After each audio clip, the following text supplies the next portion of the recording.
Kamusta mga ate, kuya, beshi? Si Chari po ito mula sa The Sun, Moon, Stars, PH Tarot. Ipapaalam ko lang po na ito po ay isang general read o pangkahalatang pagbabasa at maaring hindi lahat ay magtugma sa inyong sitwasyon. I-check din nyo ang inyong Moon, Rising at Venus sign. Baka doon mas tumugma ang read para sa inyo. At kung ang mensahe ay tama sa inyo, paki-like lang po at mag-subscribe kung hindi pa ninyo ito ginagawa. Okay, mag-umpisa na po tayo. Hello po mga ate, kuya, beshis. Kamusta na po kayo? Andito ulit ako si Chari para gumawa ng another reading, and this is for the sign of Aquarius, Sun, Moon, Rising, and Venus. And of course, welcome po yung mga cross-watchers ni ako at ang mga bago po nating mga viewers. Ang gagawin po natin ngayon ay isang pangkahalatang pagbasa. Ito po ay ni-request sa akin para po sa buong taong 2024. Ang gagawin po natin ay babasahin po natin ang tungkol sa inyong trabaho, pera o career, and then susunod po yung love o yung pag-ibig. Ngayon, hatiin ko po yun sa 4 na quarters ng buong taon para ho malaman nyo kung ano yung mangyayari. And then, of course, pinapaalala ko lang po na ito po ay pangkahalatang pagbasa. So, ibig sabihin po na may mga bagay po o masasabi na hindi po lahat magre-resonate sa inyo. Kung ganun po ang sitwasyon, kung ano lang po yung nagre-resonate, yun ang i-take nyo, at yung hindi ay inyong kalimutan o huwag nyong pansinin. Okay? So, tignan po natin kung ano yung pinaka-general message para sa iyo sa buong taon. Aqua.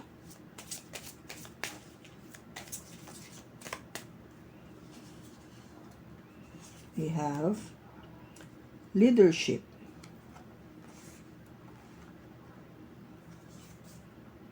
We have memories.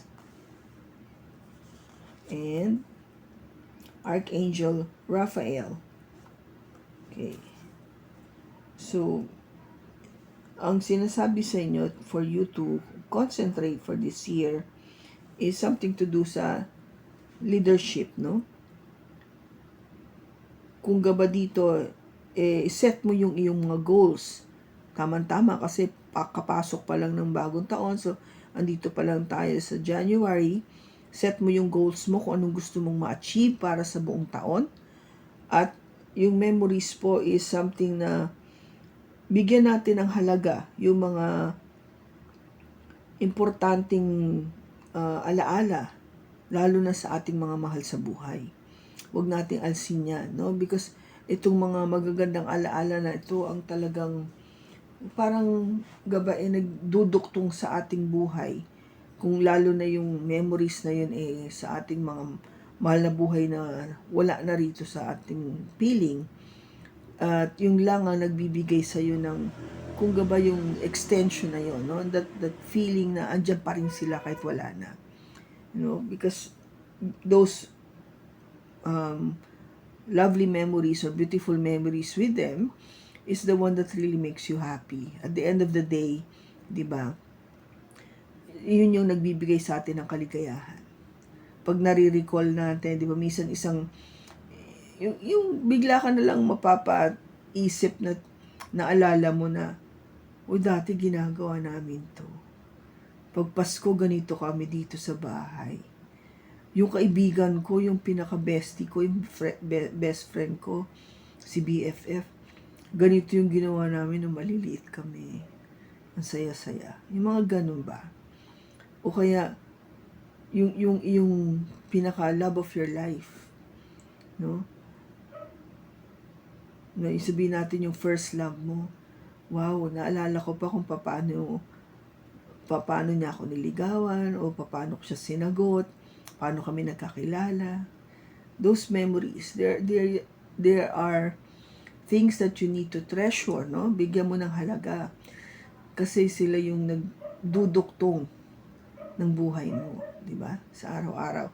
Lalo na kung may panahon na malungkot ka, you're down, those memories lifts you up, no? Tinataas ka nito.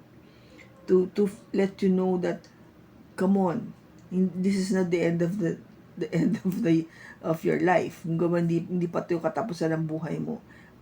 Go on and move. Continue, achieve more. Ganun. Now, si Archangel Raphael, siya yung archangel that heals, no? Tumutulong siya para gumaling. If there's something that you need to heal sa'yo, sa sarili mo, Aquarius, Aqua, you pray to Archangel Raphael to help you na ma-heal ka. No? Especially yung may mga problema po tayo sa physical, no? Sa karamdaman natin.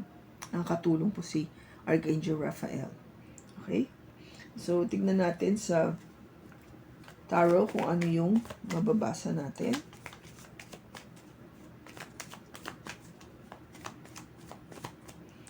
We have the Hierophant,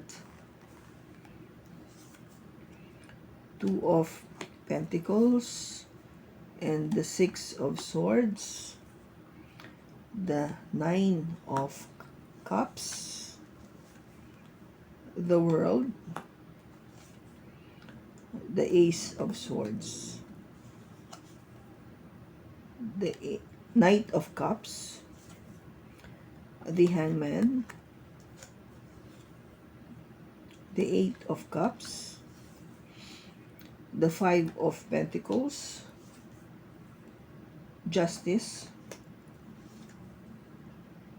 and the Ten of Cups. Bottom overall energy is the Page of Cups and the Nine of Swords. Okay, Aqua.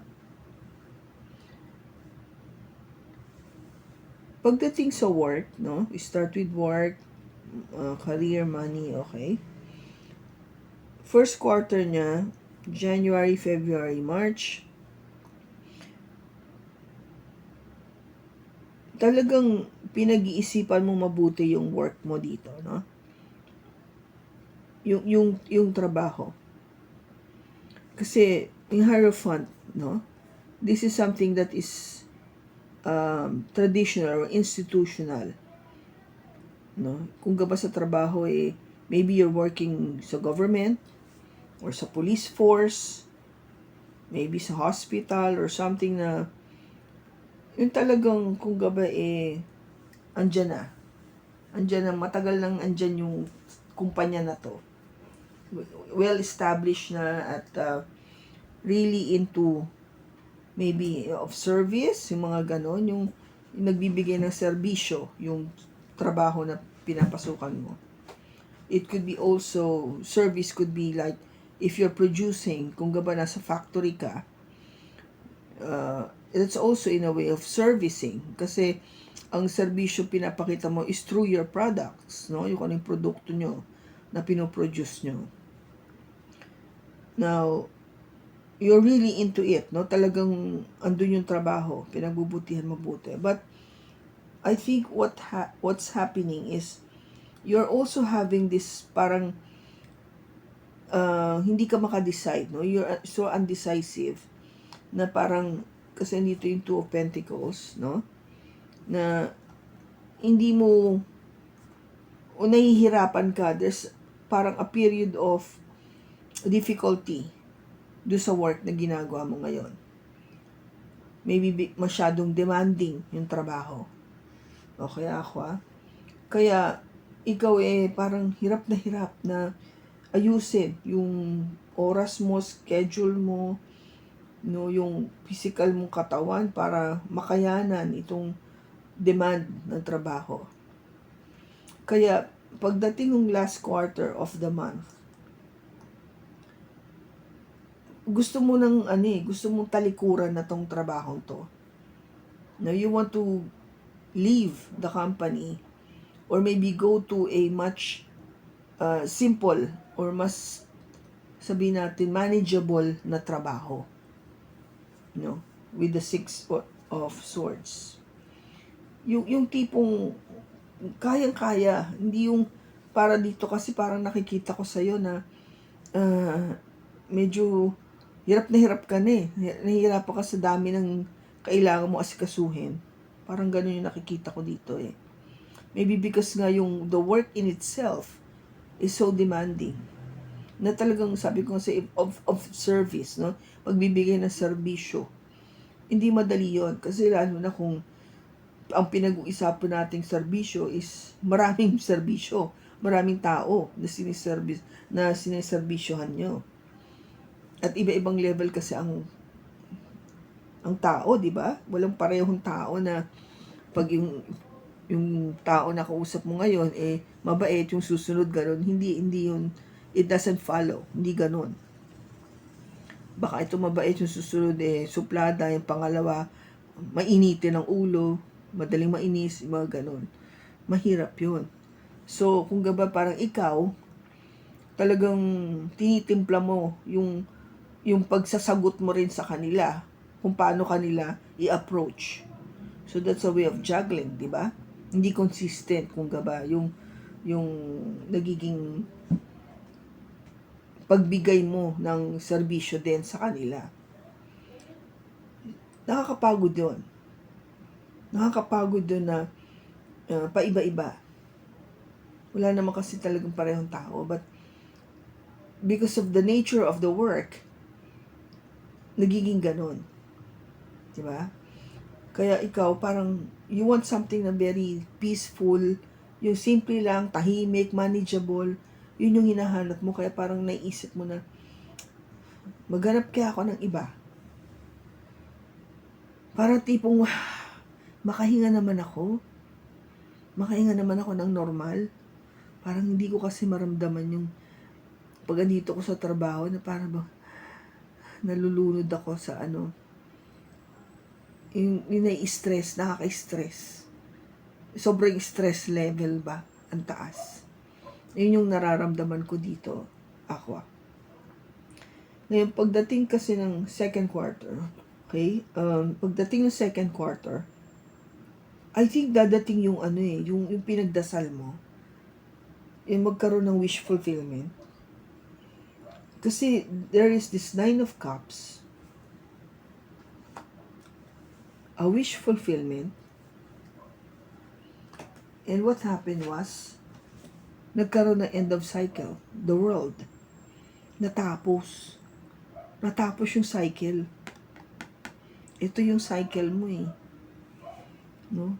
Kung ano may na-experience mo nung first quarter ng 2024, parang ito na sinasabi niya, panahon ng May 2024, magkakaroon ng end of cycle. Nababago to a new beginning. Ang ganda kasi ng world is there's an ending but it means a new beginning. So mag-uumpisa ka muli ng panibagong path, no? Which is I think what you have wished for, you have prayed for. Kasi nga dito sa una medyo gumigive up ka na pagod na. Parang na-realize mo na hindi ito yung gusto ko. Kaya pagdating nung end ng quarter na yon, ng second quarter, this is the truth. I think you will have this new beginning. No? Na talagang something for you to look forward. Now, yung overall niya kasi dito sa first quarter na yon, or this first half of the year, is because something as an offer. Yung tipo bang a message na may mag-offer sa'yo ng something more positive. Yung offer na trabaho na maybe hindi mo akalain dadating pero naka-receive ka ng message na oo, merong gustong tumanggap sa'yo. O baka gusto mong pasukan itong trabaho na to. Something like that. Something na may mag-offer sa'yo. That you want na asking you to consider. Ngayon, yung third quarter natin, di ba sabi ko may mag-offer? Ito na, no? Kung gaba dito, parang message pa lang. Ngayon, this time, yung pagpasok ng third quarter, talaga may physical offer.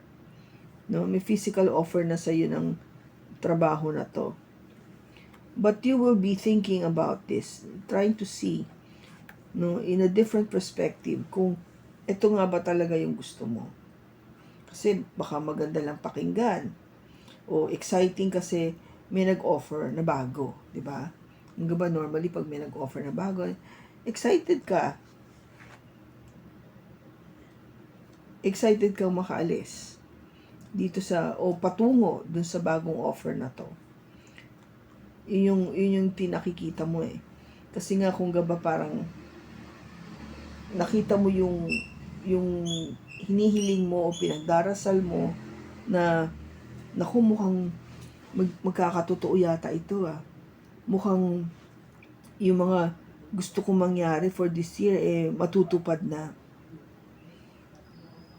Pagdating kasi nung fourth quarter, October, November, December, kung yung dati nakaramdam ka na hindi ka masyadong binibigyan ng importansya, no, you're not being given that importance, o parang nababaliwala ka lang. This time, November, you will receive that justice, no? This time, kung gaba, tagumpay ka. Ikaw yung winner, ikaw yung panalo, kasi by the end of the year, December, you will feel so happy.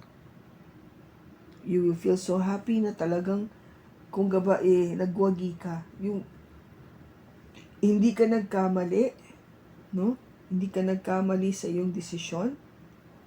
Kasi yung overall energy dito ng last quarter of the year, no, which is yung kalahating parte ng taon, nagwo-worry ka nga eh. Hindi mo maintindihan kung ito na ba, tama ba yung ginawa ko, magiging okay ba ako, hindi ba ako nagkamali. But hindi ka nagkamali kasi ang saya-saya mo. You receive the 10 of Cups, total happiness.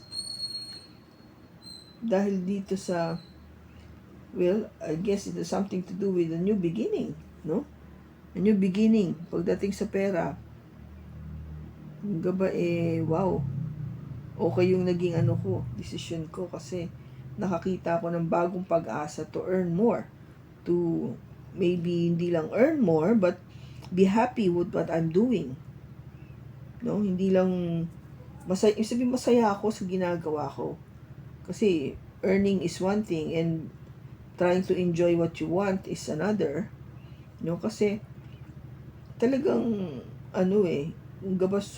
it's such a blessing na ito, di ba? Such a blessing na matanggap mo pareho yon. May pera na, enjoy mo pa yung gusto mo. Parang, di ba, hindi lahat ng tao kasi nakakatanggap ng ganon. It's only a few jobs in this world na masasabi natin, ang swerte naman ng tao niyo kasi enjoy na siya sa ginagawa niya, ang laki palang kinikita niya. It could be one, sabihin natin, yung mga tao nasa sa entertainment. Di ba yung mga singer, yung mga actor, enjoy na sila sa ginagawa nila. Gusto nila kasi they can express themselves. As laki pa ng kita nila. Kilala pa sila ng tao. Diba? Oo, may difficulty rin yung ginagawa nila. But if you will compare that to other jobs, no? Para bang, pare-pareho lang naman tayo naghihirap sa trabaho eh. Pero ba't sila mas malaki kita sa'yo? Yun eh. Yun yung mga tipong trabaho na ang swerte naman nila. Diba? Ang swerte nila kasi nakuha nila pareho. Gusto nila yung ginagawa nila at ang dami lang kinikita. Kasi pwedeng gusto mo lang yung work mo pero mahina yung sweldo. Pwede naman yung ang laki nga ng sweldo mo pero hindi ka naman ganun ka-happy sa ginagawa mo. Diba? Ganun yun eh. You're just there for the money. Yung tipong practical ka lang kaya andun ka sa trabaho na yun. Kasi laki ng sweldo mo. Pero deep inside, you're unhappy. Hindi ka masaya. Hindi ka fulfilled. Hindi mo na-express yung creativity mo. Diba? Wala kang voice. Matipong ganun. So, yun yung sinasabi ko dito. I think you'll have it both. Masaya ka sa gagawin mo. And that would mean congratulations. Kasi Bihira nga yung taong ganun eh.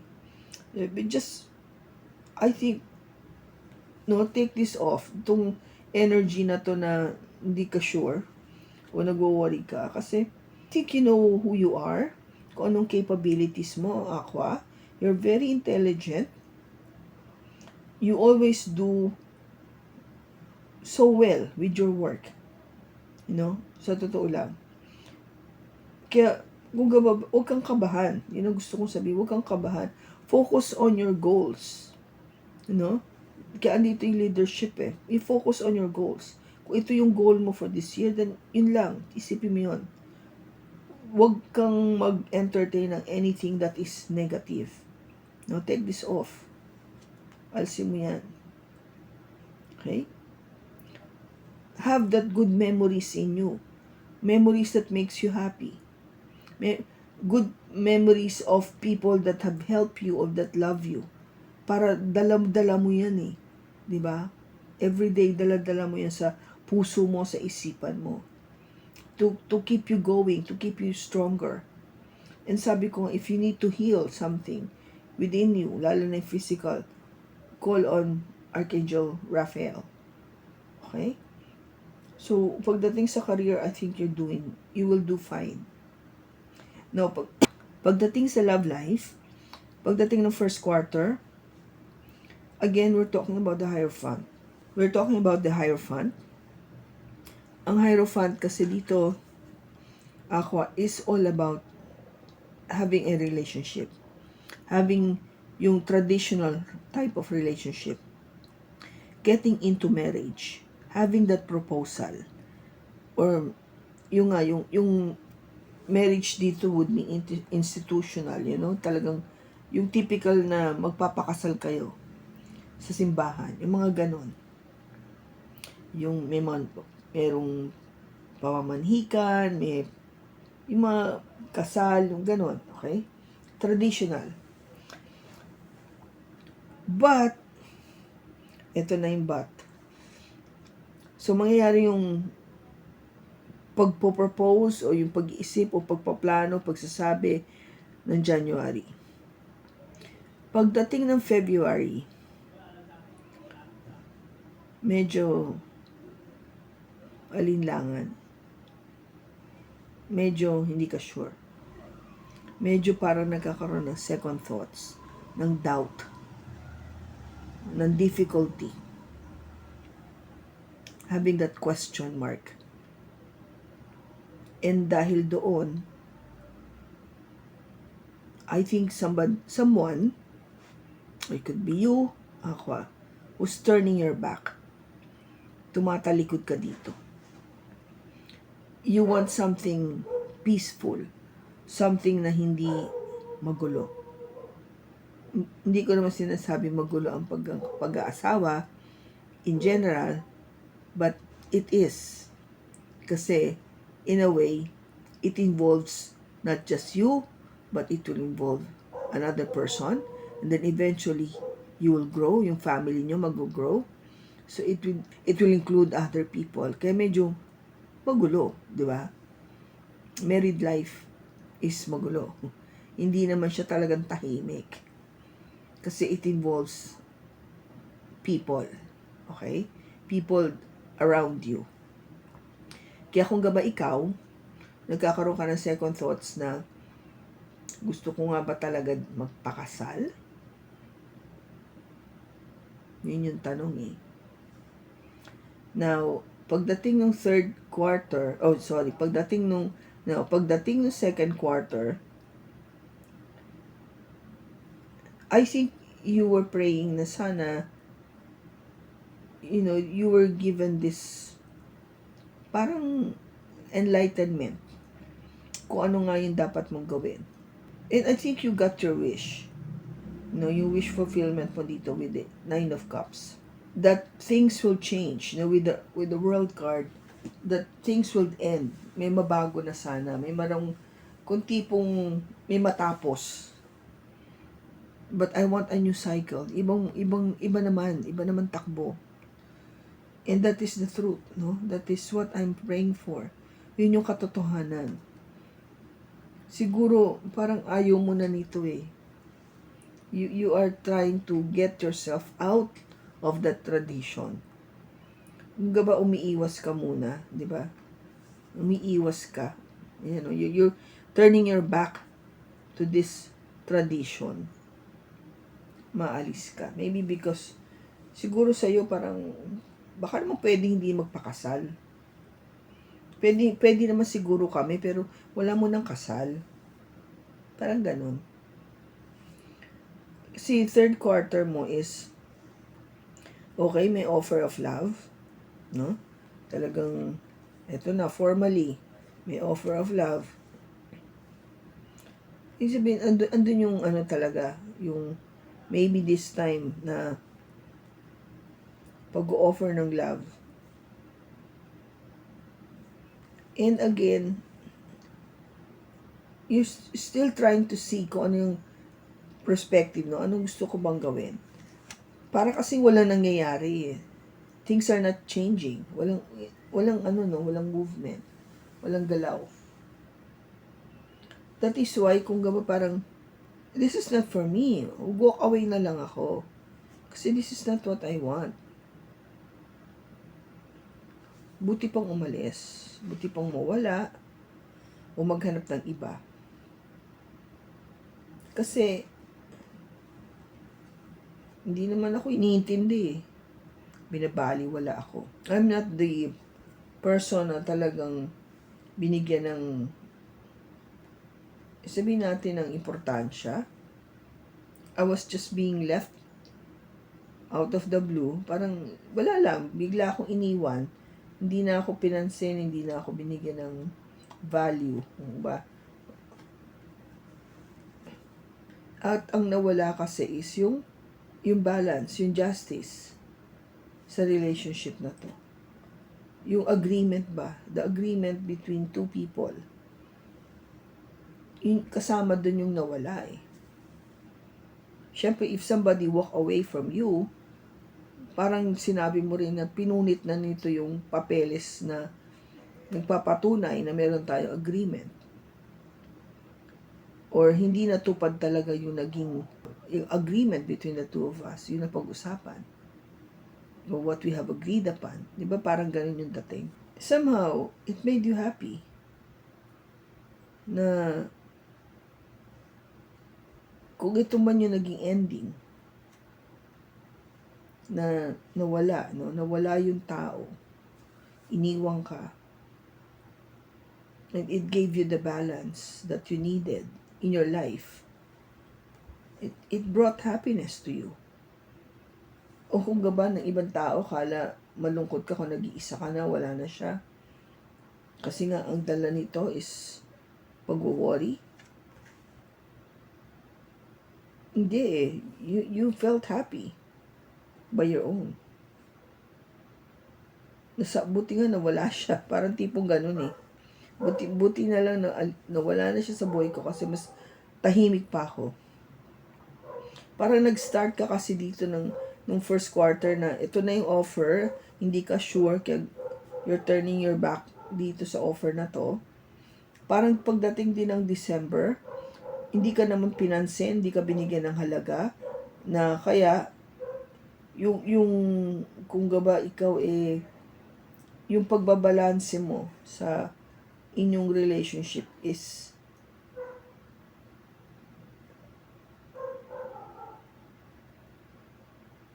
parang na ano siya na trigger na maging o mag-move or something that would make it more balanced. Kasi, oo, nawala siya.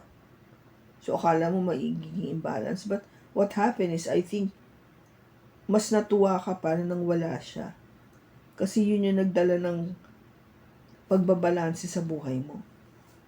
Parang all this time, akala mo na your person is the one that is bringing that harmony in you or happiness or balance in you. Pero, nung nawala siya, nung inignore ka, hindi ka na pinansin o binaliwala ka na, doon mo lang na-realize na, hey, I'm balanced even without you. I'm balanced even without you. Balanse ako kahit wala ka. Okay pa rin ako kahit wala ka. Mas masaya pa nga ako eh. Wala ka. Parang ganun yung nakikita ko dito ha.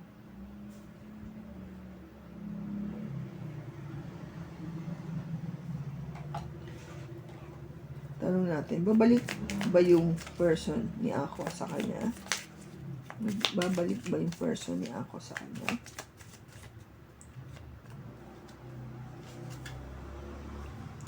It says here yes, oh. Kita mo pa yung pakita ko lang yung card. Ito yan, oh.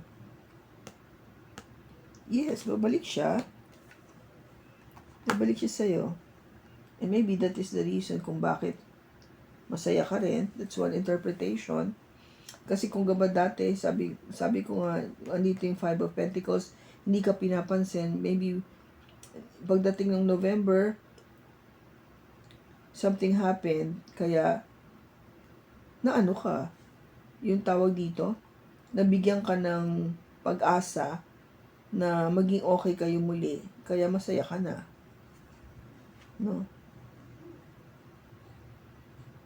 Kasi kung nag-walk away dito nung September, and you felt that, October, pero pagdating ng November, something happened and balance was retained o nabigyan ka ng justice dito sa relationship na to, no?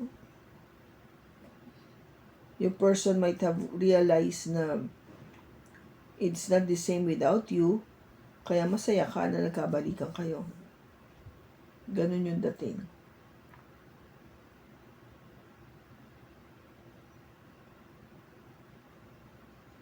Okay?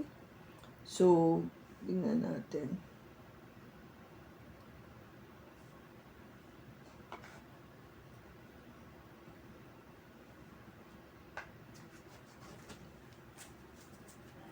Hanggang after nitong 2024, magtatagal na ba sila? Magtatagal na ba yung relationship? Yes. And this time, may equal give and take na. This time, patas na kayo pareho. Wala nang lamangan. In other words, I think natuto na kayo this time around. Okay? So, ano natin? Kailan magpapakasal si Aqua sa person niya?